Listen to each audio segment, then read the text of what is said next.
One of the strategies that this project intends to achieve in Bungoma County is policy and law reforms. And we have prioritized formulation of requisite policies and legal frameworks in Bungoma County to support pre-primary education.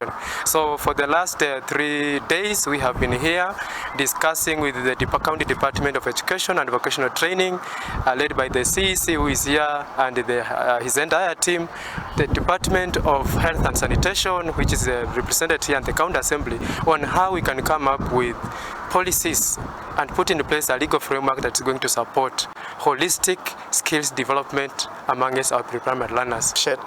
That we are here coming together, working on policies, working on acts, regulations to ensure that all that we do is anchored in law as provided for.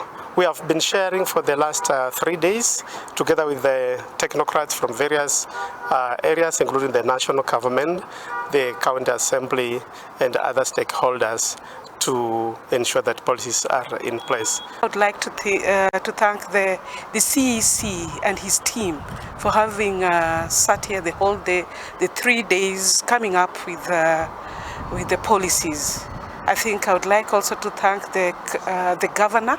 I think the governor is in serious support of this, and we are working together, looking forward to see what we can see.